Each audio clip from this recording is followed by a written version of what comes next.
Bismillahirrahmanirrahim. Wa qala al-musannifu rahimahullahu ta'ala wa nafa'ana bihi wa bi ulumihi bi daraini. Amin ya Allah ya rabbal alamin. Faslun fi mahiyatil ilmi wal fikhi wa padlihi. Ari pasal mertelakeun dina nerangkeun hakikatna ilmu wal fikhi sareng ilmu fikih wa fadlihi sareng kautamana ieu ilmu. Qala parantos ngadawuh saha Rasulullah sallallahu alaihi wasallam, talabul ilmi alimirari ilmu eta paridotun diwajibkeun ala kulli muslimin kasakur-sakur Islam bangsa pameget wa muslimatin sareng diwajibkeun milari ilmu ka pirang-pirang Islam istri. Jadi Kangjeng Nabi parantos ngawajibkeun milari ilmu rek ka awewe atanapi lalaki anu beragama Islam. Iklam kedah terang anjeun, kedah uning anjeun, biannahu karna sanyanyana kalakuan, la yabtaridu eta henteu dipardukeun ala kulli muslimin wa muslimatin kajalmi Islam pameget sareng kajalmi Islam istri naon tolabu kulli ilmin milari saban ilmu. Jadi teu sadayana ilmu dipardukeun ka jalma Islam rek lalaki atanapi istri. Bal yuftaradu akan tetapina dipardukeun alaihi ka jalma muslim wal muslimat naon talabul ilmil hali anu diwajibkeun teh nyata milari ilmu hal, ilmu tingkah laku, kama sapertos yuqolu dicarioskeun. Terus nyarioskeun para ulama, terus dicarioskeun tina katerangan Abdulul ilmi ari pang abdolna atanapi pang unggulna ilmu eta ilmul hali ilmu anu nyaritakeun atawa atanapi nu ngajarkeun tingkah laku. Jadi ilmu teh seueur tapi pang abdolna nyata ilmul hal, ilmu tingkah laku atanapi ilmu kumaha cara urang berbuat bertingkah laku. Aya ge nu ngartoskeun nyata ilmu agama. Wa abdulul amali sareng ari pang abdolna amal, pang unggul-unggulna padamelan eta hibdul hali nyaeta ngaraksa tingkah laku.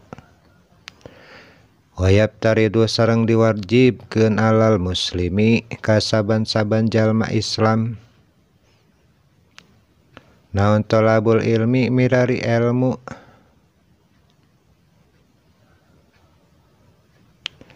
ma kana perkara yaqo anu tumiba ieu ma lahu ka jalma Islam fi halihi tina tingkah lakuna. Bi ayyi halin dina tingkah laku kumaha bae. Kana aya jalmi Islam. Fa innahu maka saestuna kalakuan la budda. Eta mesti teu meunang henteu ka jalmi Islam, lahu ka jalma Islam minas sholati tina midampel atau milampah salat.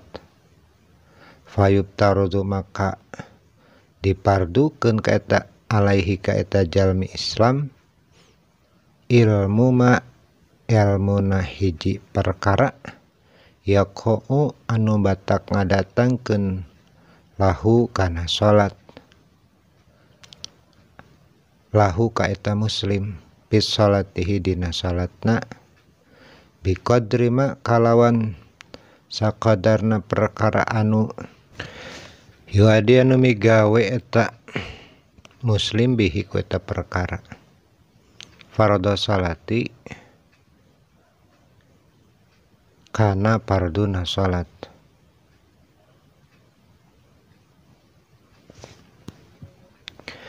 Wajibu sareng wajib alaihi kaita muslim naon ilmu ma ilmuna perkara yaqa'u anu nepikeun anu numibakeun lahu kaita muslim biqadri ma kalawan ukuran atau kadar-kadarna perkara yuadi anu nganepikeun muslim bihi kana eta perkara al wajiba kanu anu wajib, lianna ma karena sanyana perkara yutawassalu anu dipake lantaran kueta bihi kueta perkara ila iqamatil fardi kana nangtungkeun atau negakeun hiji padamelan nu fardu, yakunu maka bukti eta mak fardhon jadi wajib. Penjelasanna urang diparentahkeun ku Allah salat, maka perkara-perkara anu bisa nganepikeun urang kana sahna salat atanapi ditarimana salat, maka eta perkara-perkara anu nganepikeun urang pikeun bisa salat teh maka kudu atau wajib ayana. Misal urang dipardukeun salat, hari salat teh butuh kudu nutup aurat, maka ngagaduhan raksukan anu bisa nutupan aurat eta wajib ayana. Atanapi urang kedah salat, hari salat supaya ditarima teh nyaeta kedah gaduh elmuna, maka diajar ilmu salat hukumna wajib. Wa ma yutawassalu bihi sareng naon wae perkara anu dipake cukang lantaran ku eta perkara ila iqamatil wajibi, maka kana nangtukeunna perkara anu wajib yakunu maka kabuktian eta perkara teh wajiban jadi wajib. Jadi kaidahna kitu, wa ma yutawassalu bihi ila iqamatil wajibi yakunu wajiban. Sadayana perkara anu matak jadi cukang lantaran nepina urang kana ngalaksanakeun wajib, maka eta perkara-perkara anu jadi penyebab teh dihukuman wajib. Wa kadzalika nya kitu deui fi saumi nalika urang midamel saum, wa zakati sareng zakat, in kana lamun aya lahu ka eta jalma malun harta, jadi wajibna zakat teh lamun kagungan harta.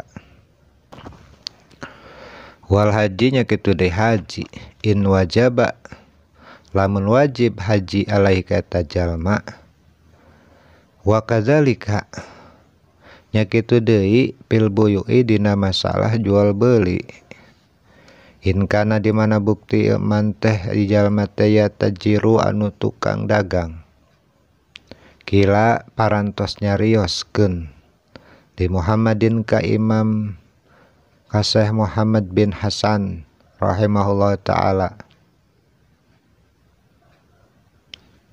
ala sing emut tasnifu kedah ngarang anjeun kitaban kena hiji kitab bizuhdi anu nerangkeun tentang zuhud. Qala maka ngawalar ieu Muhammad bin Hasan, sanabtu parantos ngarang kaula kitaban kana hiji kitab pil buyui anu mertelakeun jual beli, yakni anu dimaksudku Imam Muhammad eta az-zahidu ari ngaran jalmi zuhud eta man jalma yatajaru anu sok ngaraksa ieu man yata jarrozu anu sok ngaraksa ieu man anis subhati tina perkara anu saliru anu subhat wal makruhati sareng ngaraksa ieu jalma tina barang atau tina pirang perkara-perkara anu pamakruhan pitijaroti dina nalika jual beulina. Maksudna saur Imam Muhammad bin Hasan aring jalma anu zuhud teh nyaeta jalma anu ngaraksa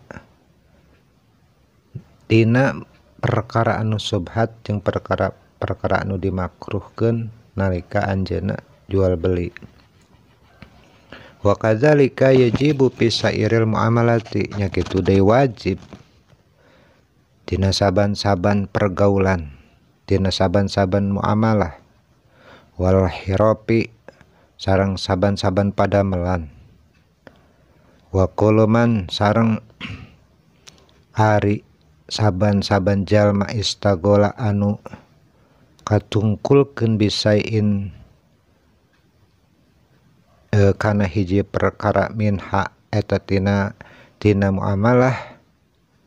Setiap jalma anu berkecimpung tina muamalah yaftardu maka dipardukeun alaihi ka eta jalma teh ilmu taharruji nyaeta ilmu ngaraksa anil haromi tina perkara nu haram fihi dina eta perkara. Jadi jalma anu katungkulkeun atawa anu sok berkecimpung tina muamalah tina pergaulan sareng padamelan maka wajib kanggo anjeunna milari ilmu anu tiasa ngaraksa dirina tina sesuatu nu diharamkeun ku agama, diharamkeun ku Allah. Wa kadzalika yubtaradu alaihi nya kitu dia dipardukeun ka satiap jalma naon ilmul ahwalil qalbi supaya jalma teh milari uninga kanu pirang-pirang ilmu anu ngabahas tingkah laku hate, ilmu anu ngabahas tentang perihal hate, minat tawakuli tina sapertina urang teh kedah tawakal wal inabati sareng urang teh kedah taubat balik ka Gusti Allah wal khasyati jeung urang teh kedah mirari ilmu sieun ku Gusti Allah wardo sareng urang kedah gaduh ilmu kumaha cara Allah ridho ka urang supaya Allah ridho ka urang. Fa innahu maka sanyana kalakuan waqiun eta tumiba fi jamil ahwali dina sakabeh pirang-pirang tingkah. Jadi ilmu wajib diku urang dipidamel tumiba kasaban-saban perkara anu jadi tingkah laku urang dina kahirupan. Wasarapul ilmi sareng ari mulyana ilmu unggulna ilmu layah pa eta teu samar deui ala ahadin ka hiji jalma idhuwa karna ari ilmu eta muhtasun ditangtukeun bil insaniyah pikeun manusia. Jalmi ilmu mah tos ditangtukeun pikeun manusia.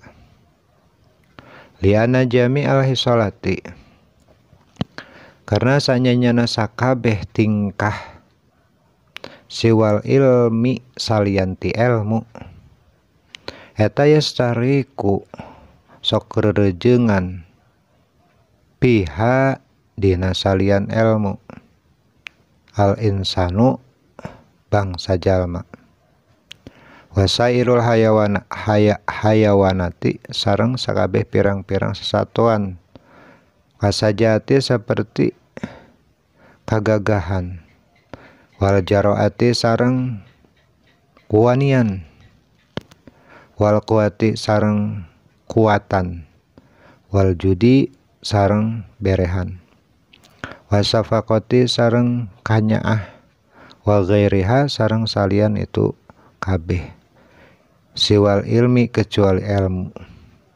wabihi sareng ku sabab ilmu urang gaduh ilmu, adharo parantos nampakkeun nembongkeun saha Allah Ta'ala fadla Adam alaihi salatu wassalam kana kaunggulana Kangjeng Nabi Adam alaihi salam alal malaikati ngaluhuran kana martabatna malaikat.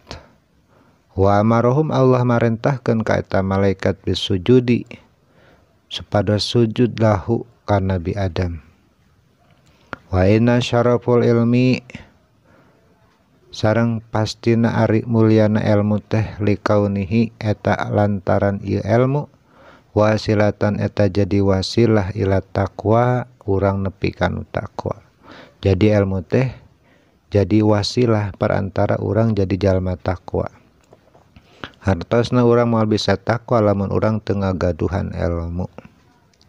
Alladzi yustahaqqu anu ngahakak nu ngahak jalma bihi ku sabab taqwa al karamatu kana kamulyaan indallahi ta'ala munggu Allah Ta'ala. Tah lamun urang tos gaduh ilmu urang bisa ngaraih taqwa, lamun urang gaduh taqwa maka hak kerjalma teh gaduh kamulyaan mungguh Allah. Wasadatu sareng salian kamulyaan teh kana manusia anu gaduh ilmu teh bakal dipapadeun kabagjaan al abadiyatun abadi. Kamakila sapartos dicarioskeun di Muhammad bin Hasani ka Syekh Muhammad bin Hasan bin Abdillah syi'run tina syi'iranana. Syekh Muhammad bin Hasan kantos ngadamer syi'iran saking kumulian ilmu. Kumaha syi'iranana? Ta'alam fa innal ilma zainun li ahlihi wa fadlu wa inwanu li kullil mahamidi wa kun mustafidan kulla yaumin ziyadatan minal ilmi wasbah fi nujurul fawaidi tafaqqah fa innal fika abdalu qaidin ilal birri wa taqwa wa adalu qasidi huwal ilmul hadi ila sunanil huda huwal hisnu yunji min jami'i syada'ida fa inna faqihan wahidan mutawari'an asyaddu ala syaitani min alfi abidi. Syi'iran di Syekh Muhammad bin Hasan. Kirang langkung hartosna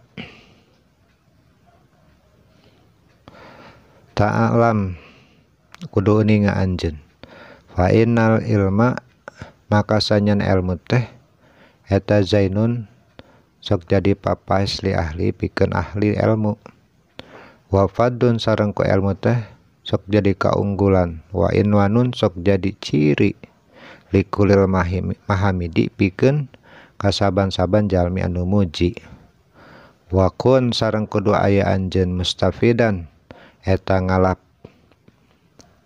kana kauntungan kula yaumin dina saban-saban poe ziyadatan halna tambah minal ilmi tina ilmi wasbah sareng kudu sungguh-sungguh pi nujuril pawaidi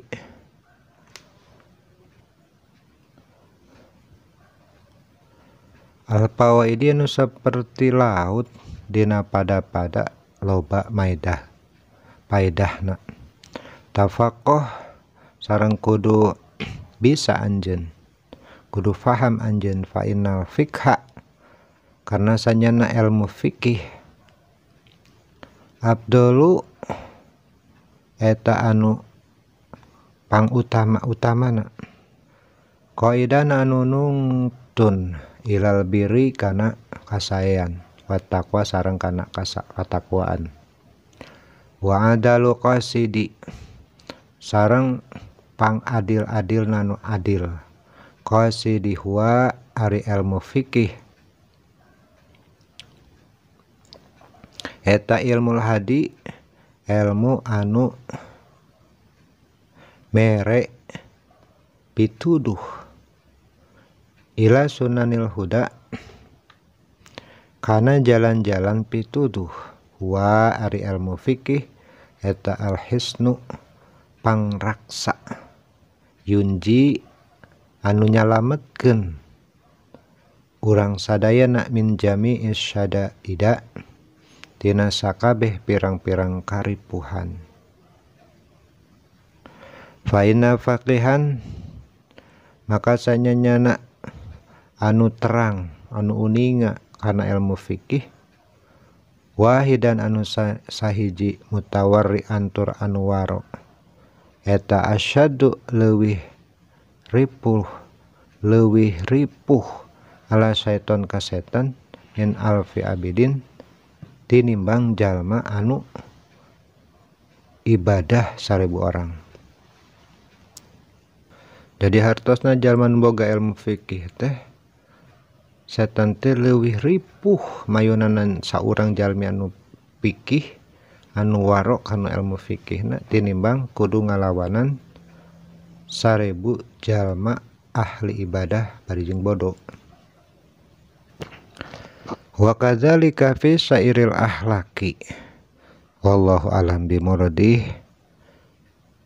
Urang lajengkeun tina pertemuan salajengna, mudah-mudahan manfaat. Barakallahu li wa lakum.